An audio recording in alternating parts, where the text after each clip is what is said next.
Rather than large, welcome back to Cossy's Arsenal podcast. My name is Cossy. Good morning, good afternoon, good evening, wherever you are in all parts of the world. Welcome back to the channel. Welcome back to a brand new video. We're going to be diving into the latest around Arsenal, a couple of stories around Mudryk, a couple of stories from David Stein, and also from the side on Joao Felix. Two players that Arsenal would love to sign in this January transfer window. Hit the like button. Let's get this video to 400 likes. Subscribe to the podcast as well. We're very close to 62,000 subscribers. And I want to ask you a question in the comment section. If Arsenal cannot get Mudryk and Joao Felix quickly, for example, in the first week of January, like Mikel Arteta wants it, which other players do you think we can actually sign with a snap of a finger? Which other players can we sign very, very quickly? Because for me, it's the first week. If it doesn't happen in the first week, then you've got to go. You've got to move on. You need to explore other easier deals to do. Otherwise, we might actually get out of January without signing anyone like it was this year in January. But anyway, happy to be back. It's a few hours from our kickoff and a few hours from New Year's Day. So I'm gonna say Happy New Year from Cossy's Arsenal podcast. Now, first and foremost, let's get into it. Yesterday, Fabrizio Romano was reporting about the situation on Mudryk, and he said the situation could be changing very, very quickly for Arsenal because now there is stronger competition from bigger sides that was not existing a couple of months ago and a couple of weeks ago. But now Chelsea do want to sign in a forward. They're looking at Joao Felix, and they have also publicly now come out and said they would love to sign Mudryk. However, Chelsea do understand that the player's priority is absolutely Arsenal. He's sold on a move to the Emirates Stadium, and so they're happy to wait. If we cannot agree a deal with Shakhtar, they will actually come in and try to hijack this deal. It's the same thing with Manchester City. They do like him. They publicly come out and say they would love to sign Mudryk. But I think with Manchester City, the presence of Jack Grealish, or the fact that they have Jack Grealish in the squad right now, means they might not actually be able to sign Mudryk. It might be kind of a congestion at the moment, but if they can't get rid of Jack Grealish probably in the summer, they might come in for Mudryk. So the scare here for me is Chelsea, because we know Todd Boehly and the new manager that he actually has. He wants to back that manager. He wants to show Chelsea, Chelsea fans that I'm gonna be behind the project. I'm going to build this project behind Graham Potter, and I'm gonna be there to support him. They've already tried to sign Enzo Fernandez for an excess of 126 million euros. They're trying to sign, Badiashile, the French centre back, for around 30 million euros. They're trying to sign Josko Gvardiol, the Croatian young centre back, for around 75 million euros. So that means they have the money and they're willing to spend it. But can Chelsea take Mudryk away? I think they can, though, because one, I think we are looking at a player who is ready to make a move.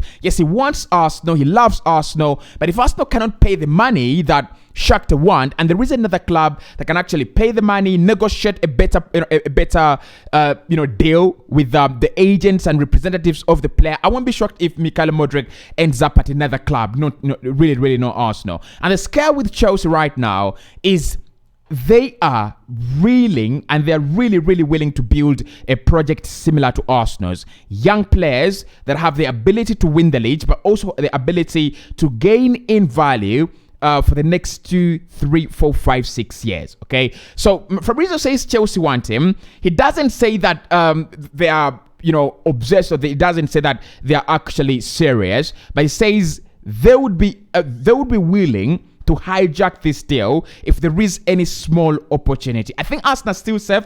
To be honest, the player really wants to play for us, so I think we're still safe in that regard. Almost personal terms are great. Can we deal with Shakhtar? Can we talk to Shakhtar? And that's what we're going to be talking about in the next few seconds of this video, because yesterday Rudy Galetti did come out and say that a structure of payment is being discussed between Shakhtar and Arsenal. Now, it is true that Shakhtar and Arsenal were in talks yesterday. According to their CEO, he said they were in talks, and talks are still continuing to see if they can actually agree on a price. But then he also said that we can either agree on a price or we might actually fail to agree on a price. He also said that, and I'm not trying to scare you. And he said if we agree on the deal, if we agree on the price, that is absolutely fine. Then he will be moving to another club in January. And in quotes, he said he will be moving to Arsenal in January if we agree on a price. If we don't agree on a price, then he says maybe another time. So that is where we are. So Rudy Galletti was saying that we were talking about the structure of payment, and I actually didn't agree with that, okay? Because there is no way you're agreeing on a structure of payment of a fee that you have actually not agreed on. And that's why I didn't jump on this story. I really did want to make it my lead story because it's quite fascinating. It's quite very, very interesting that we would be discussing the structure of payment. That means the deal is very, very close. It means the deal is actually crucially close. But this is actually not true. I think us not discussing the structure of payment with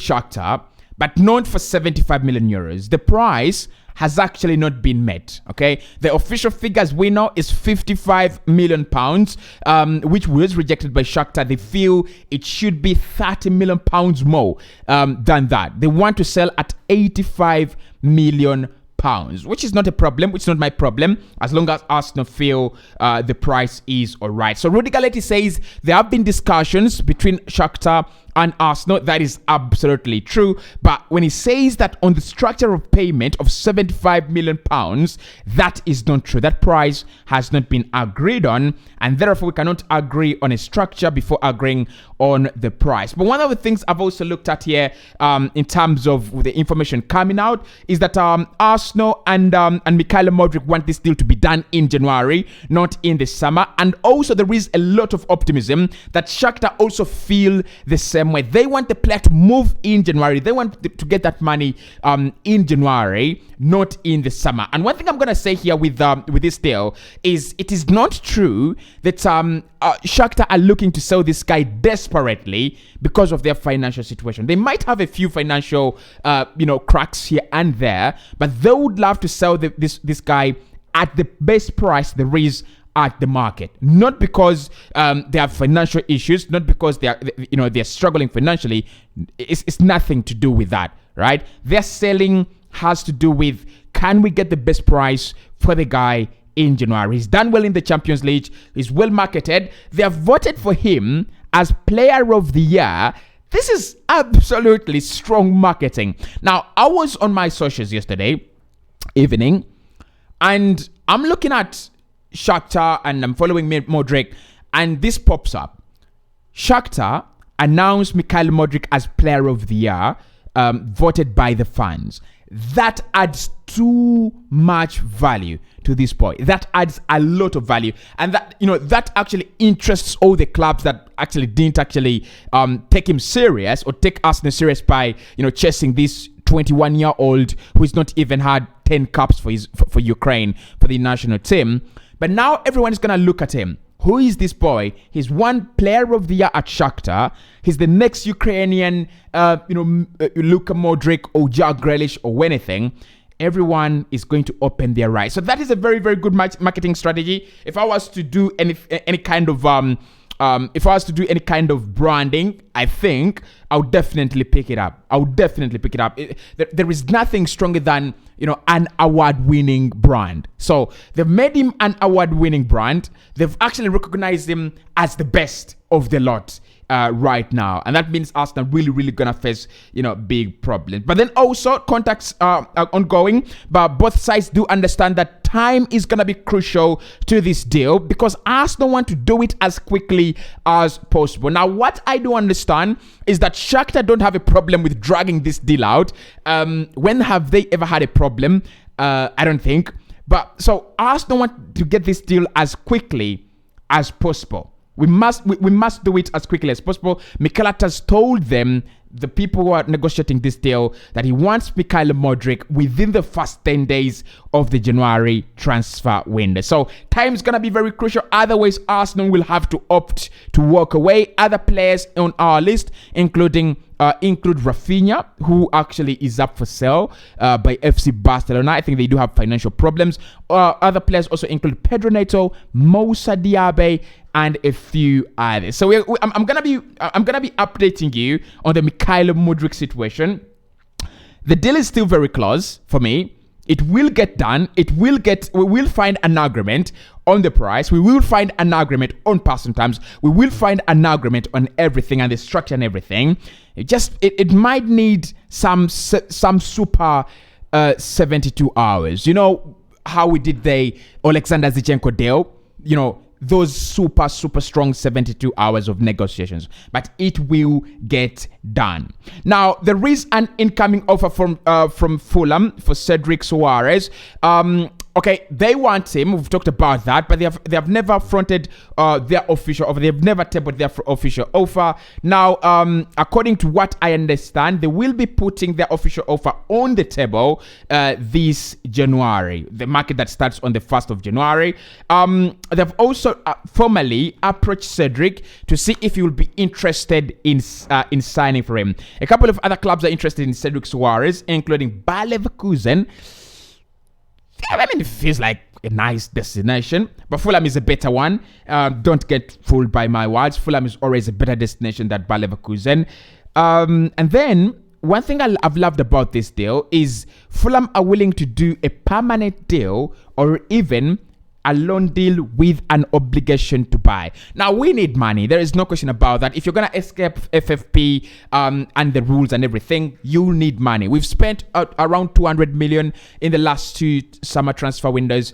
All eyes are on us. It's going to be a lot of scrutiny on how Arsenal spend their money. Where do they get their money? How do they do this and that? And for me, if I were Kroenke, one thing I'll do, I'm not cranky, don't worry. One thing I'll do is make sure that we sell as we buy. I think players like Nicola Pepe need to go for some decent amount of money. You could sell Rob Holding for some decent amount of money. You could sell Rob Holding and get a free agent in Evan Dika. You could sell many players in that squad and just level up, right? Sell and level up. So for me, Cedric is one of them. I think this deal will happen by January 10th. I still feel Fulham will actually take him. It might be that one of those deals, though, that actually drag on, just drag on for no reason. But eventually, I do have a feeling, a strong feeling that it will actually get done. Because Mikel is one of those managers that is so similar to Pep. He doesn't stand in the way of players that want to leave the club, and he doesn't block the path of players that actually want to join the club as long as they add the real value that he thinks his club actually needs. So let's wait and see whether Cedric will be moving on. David Onsen has also said that Arsenal know that they need to kick on in the transfer window, and the Kroenkes are willing to back them. So again, David Onstein coming out and say that he understands, according to sources he has inside the club, that this January transfer window is going to be very, very crucial, and the club understand they will need to kick on in the January transfer window if they're going to win the Premier League title, stay in the race, or even keep up with being up there with the top 4. I think this is a story that David has always talked about always whenever he's been writing for The Athletic, doing a few podcasts. He's always said that Arsenal are ready to spend, and he's also always said that we understand the significance of this window. We understand how important it's going to be for us to wake up and drastically be flexible, drastically and all of a sudden be able to spend money midway the season. It doesn't happen like that. Arsenal don't spend money midway the season, but there is nothing to do. And the Kroenkes, the fact that the Kroenkes are willing to back us, there's no problem. Absolutely no problem. David Onstein also says that Arsenal will prioritize MYKHAYLO Mudryk's deal over Joao Felix's deal. I'm sorry.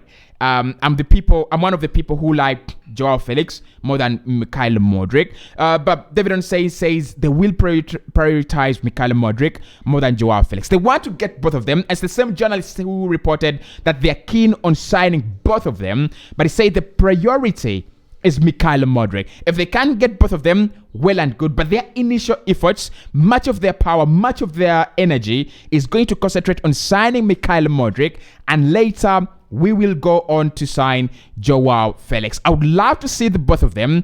I would love to upgrade and level up our attack with Joao Felix. And if I were to spend 100 million euros in 2023 on a player to join Arsenal, that player would be Joao Felix, not MYKHAYLO Mudryk. He's a nice player, but like I said on the podcast before, and I'll say it again, he's not a 100 million euro signing. That's me. That's my opinion. Hit the like button in the comment section. Let's have the conversations, going on. Happy New Year. Yeah, still talking about a lot of football. I'll be doing my preview. I'll be doing my Mikel Arteta press conference reaction. We'll be dropping a little bit late, but no problems, no worries. They will be coming up. I'll see you soon.